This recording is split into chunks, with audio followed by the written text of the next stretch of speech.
சங்கதி 24 செய்திகளோடு இணைந்திருக்கிறீர்கள். விரிவான செய்திகளுக்கு செல்ல முன்னதாக முதலில் இன்றைய நாளுக்கான தலைப்புச் செய்திகள். 3 வாரங்களில் இல்லாத அளவிற்கு சரிந்த விலை, திறக்கும் ஹார்மோஸ் நீரிணை. காசாவில் 112 பேருக்கு கூட்டாக இறுதி சடங்கு. 2 ஆண்டுகளுக்கு பிறகு மீட்கப்பட்ட உடல்கள் அடக்கம். டெங்கு காய்ச்சலை கட்டுப்படுத்த இலங்கைக்கு உதவிக்கரம் நீட்டிய இந்தியா. மூதூரில் கொல்லப்பட்ட 17 ACF தொண்டர்களுக்கு பரிசில் அஞ்சலி.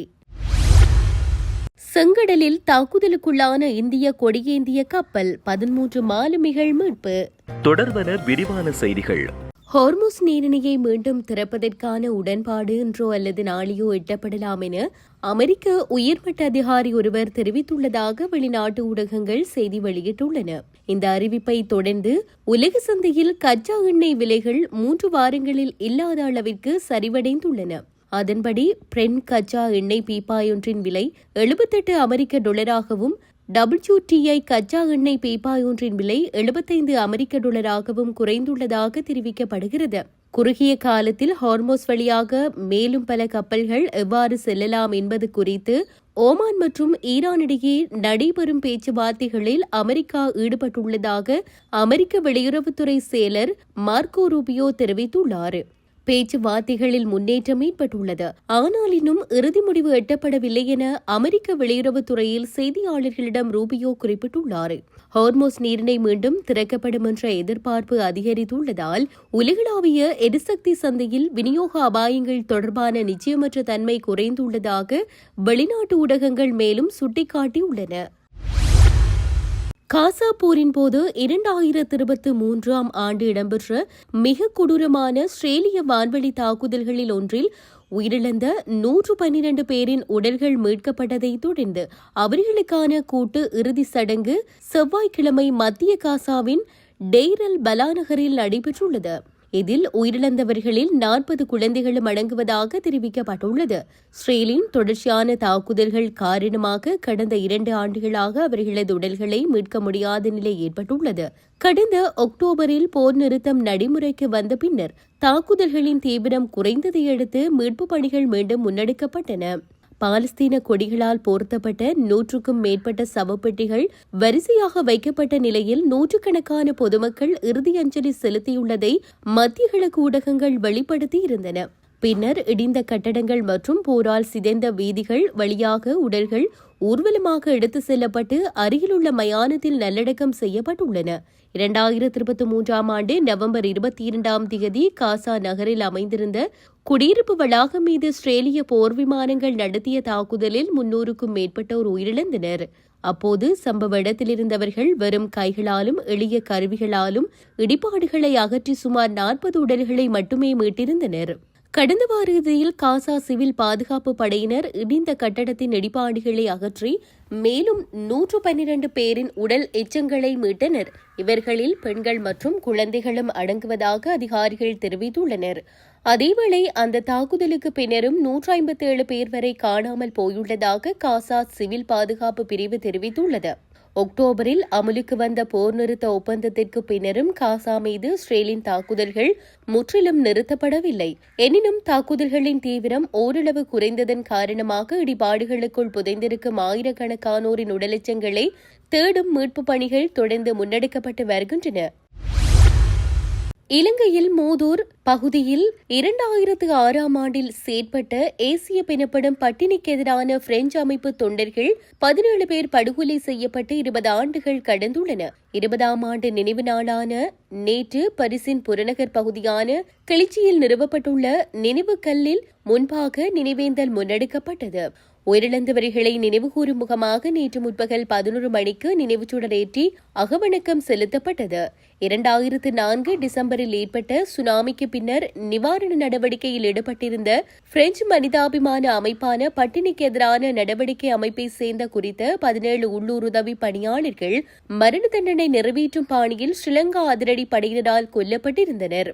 உலகில் மனிதாபிமான பணியாளர்களுக்கு எதிராக நடத்தப்பட்ட மிக கொடூரமான இலக்கு வைக்கப்பட்ட குற்றத்திற்காக எந்தவொரு தனிநபர் மீது இதுவரை முறையாக வழக்கு தொடரப்படவோ அல்லது தண்டிக்கப்படவோ இல்லை. இந்த நிகழ்வில் ஏசிஎப் எனப்படும் பட்டினிக்கு எதிரான நடவடிக்கை அமைப்பின் உறுப்பினர்கள், நகரசபை உறுப்பினர்கள் மற்றும் கொல்லப்பட்டவர்களின் உறவினர்களும் கலந்து கொண்டு நீதி கோரியிருந்தமை குறிப்பிடத்தக்கது. இலங்கையில் டெங்கு பரவலை கட்டுப்படுத்துவதற்கான நாட்டின் தொடர் முயற்சிகளுக்கு ஆதரவளிக்கும் வகையில் இந்தியா உதவிக்கரம் நீட்டியுள்ளது.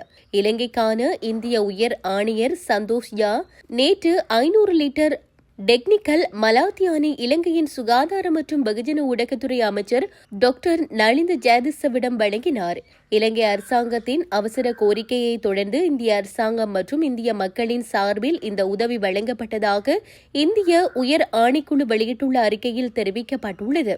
இந்தியாவின் முன்னணி நிறுவனங்களில் ஒன்றான UPL லிமிடெட் வழங்கிய இந்த மருந்து தொகை கோரிக்கை விடுக்கப்பட்ட 2 வாரங்களுக்குள் கொழும்பை வந்தடைந்துள்ளதாகவும் நெருக்கடி நிலைகளில் இலங்கைக்கு உடனடி உதவியை வழங்கும் இந்தியாவின் உறுதிப்பாட்டை இது மீண்டும் வெளிப்படுத்துவதாகவும் அந்த அறிக்கையில் குறிப்பிடப்பட்டுள்ளது. 2026ஆம் ஆண்டில் இதுவரை இலங்கையில் 86,000த்திற்கும் அதிகமான டெங்கு நோய் தொற்றுகள் பதிவாகியுள்ளன. இதில் மேற்கு மாகாணமே அதிகளவில் பாதிக்கப்பட்டுள்ளதாக சுகாதார அதிகாரிகள் தெரிவித்துள்ளனர். டெங்கு கொசுக்களின் பெருக்கத்தை கட்டுப்படுத்தும் நோக்கில் சுகாதார அமைச்சினால் முன்னெடுக்கப்படும் புகைத்தளித்தல் மற்றும் மருந்து தெளித்தல் நடவடிக்கைகளில் இந்த தொழில்நுட்ப மலாத்தியோன் பயன்படுத்தப்படவுள்ளதாக தெரிவிக்கப்பட்டுள்ளது.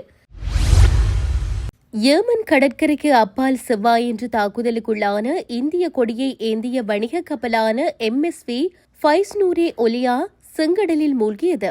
கப்பலில் இருந்த 13 இந்தியர்கள் உட்பட மொத்தம் 14 மாலுமிகளும் பாதுகாப்பாக மீட்கப்பட்டனர். தகவல்களின்படி இந்திய கொடியை ஏந்திய இந்த கப்பல் சவுதி அரேபியாவிலிருந்து எண்ணெயை ஏற்றி சென்று கொண்டிருந்தது. ஜெர்மன் கடற்பகுதிக்கு அருகே ஒரு ஏவுகணை அல்லது பொருள் தாக்கியதால் இயந்திரம் பொருத்தப்பட்ட அந்த படகு கவிழ்ந்து மூழ்கியதாக இந்தியாவின் துறைமுகங்கள், கப்பல் போக்குவரத்து மற்றும் நீர்வழிகள் துறைக்கான மத்திய அமைச்சர் சர்பானந்த சோனாவால் தெரிவித்தார். தற்போது வசதிகள் ஏதுமற்ற அந்த படகு மீது நடத்தப்பட்ட இந்த துண்டப்படாத தாக்குதலை இந்தியா வன்மையாக கண்டிப்பதாக கூறியவர், நமது மக்களின் பாதுகாப்பே மிக உயர்ந்த முன்னுரிமை என்றும் குறிப்பிட்டார். இந்திய கொடியுடன் சென்ற கப்பல் மீதான தாக்குதல்களை இந்திய வெளியுறவு அமைச்சு வன்மையாக கண்டித்துள்ளது. இப்பகுதியில் வணிக கப்பல்கள் மீது தொடர்ந்து நடத்தப்படும் தாக்குதல் சம்பவங்கள் ஆழ்ந்த கவலை அளிப்பதாக அது தெரிவித்துள்ளது. இப்பகுதியில் வணிக கப்பல்களை குறிவைக்கும் நடவடிக்கைகள் முடிவுக்கு கொண்டுவரப்பட வேண்டும் என்றும், சர்வதேச நீர்வழிகள் வழியாக தடையற்ற மற்றும் சுதந்திரமான கப்பல் போக்குவரத்தும் வர்த்தகமும் மிக விரைவில் மீட்டெடுக்கப்பட வேண்டும் என்றும் வெளியுறவு அமைச்சு வலியுறுத்தியுள்ளது. ரியாத்தில் உள்ள இந்திய தூதரகம் நிலைமையை உன்னிப்பாக கண்காணித்து வருவதாகவும், கப்பல் குழுவினரின் பாதுகாப்பு மற்றும் நலனுக்காக ஏமன் நாட்டு அதிகாரிகளுடன் முன்கூட்டியே ஒருங்கிணைந்து செயல்பட்டு வருவதாகவும் வெளியுறவு அமைச்சகம் மேலும் தெரிவித்துள்ளது. உங்கள் குடும்பத்திற்கு தரமான மற்றும் புதிய இறைச்சி தேடுகிறீர்களா? தினமும் புதிய கோழி, மாட்டு மற்றும் ஆட்டிறைச்சி வகைகள், சுத்தமான முறையில் தயார் செய்யப்பட்ட உயர்தர இறைச்சி மற்றும் விசேடமான ஆட்டிறைச்சி பங்கையும் பெற்றுக்கொள்ளலாம். பாரிஸில் உங்கள் நம்பிக்கைக்குரிய இறைச்சி கடை பூஷரி கபரீனா.